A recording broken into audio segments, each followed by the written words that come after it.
ibintu bya electronique.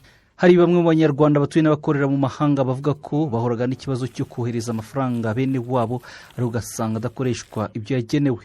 Kuri ubu buryo bw'ikoranabuhanga bwo kugura ndetse no kugurisha haba mu Rwanda no mu mahanga ngo bwakemuye iki kibazo. Aba ni bamwe mu banyarwanda ba muri Canada ndetse n'i Dubai muri Leta Zunze Ubumwe z'Abarabu.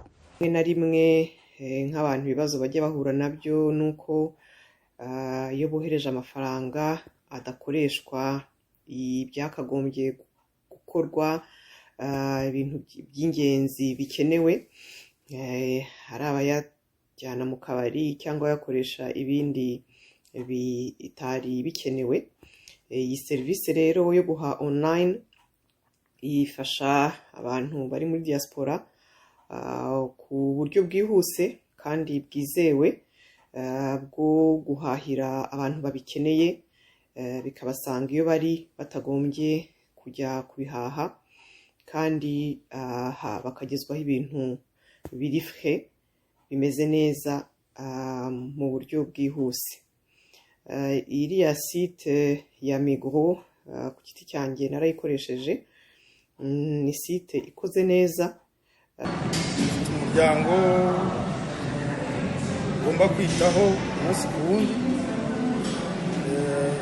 ariko byarangoraga gutumiza ibintu bituma nk'umukozi cyangwa umushoferi ugasanga ibintu bigezeyo bitinze, ariko hari solution nabonye biciye ku nshuti yanjye irambwira ngo company ishinzwe deliveryinga ibintu yitwa Migro, ariko natunguwe nuko mu minota 10 bambwiye ngo barahageze, nari nabahaye adresse mu rugo.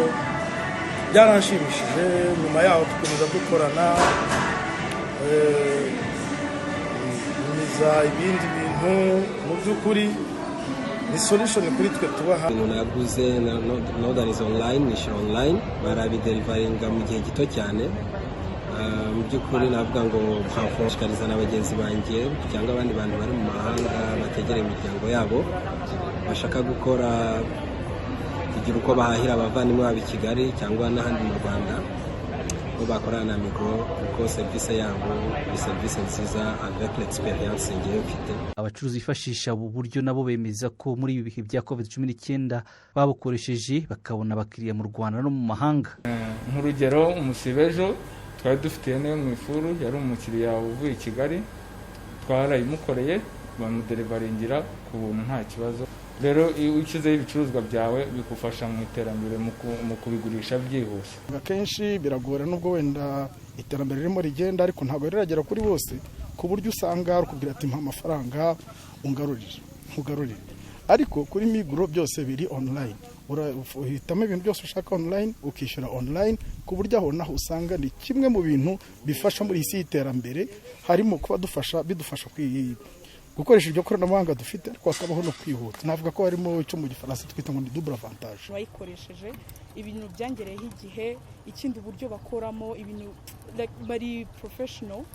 Hari ukuntu baza nk'ikintu waba waguze kiri packaged bimeze neza. Ngiye ikintu cyamfashije harimo kwirinda COVID, gutya kujya mu masoko.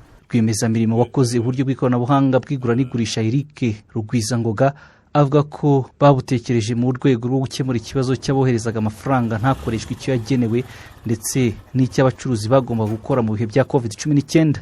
Muzi neza ko abantu ba diaspora bakunda gufasha imiryango ahangaha ibabaye, ukumva ngo diaspora Canada, diaspora Amerika, diaspora Burayi yafashije imiryango itishoboye mu kagari runaka ko mu Rwanda, umudugudu runaka ikabafasha. Rero burya kenshi habaga nanone ibintu bitari byiza, bakusanya ayo mafaranga bakoreye fundraising bakayohereza umuntu. Wahereza umuntu harimo kimwe nuko yashobora kugura ibintu bitari byo, icyo ni kimwe, cyangwa se akagura bike par rapport n'ibyo bari bamubwiye kugura. Kandi ikindi muri ibyo bintu byose tuba twasohoye delivery note cyangwa se agapapuro kerekana bya bintu byose batumije tukabyohereza babana.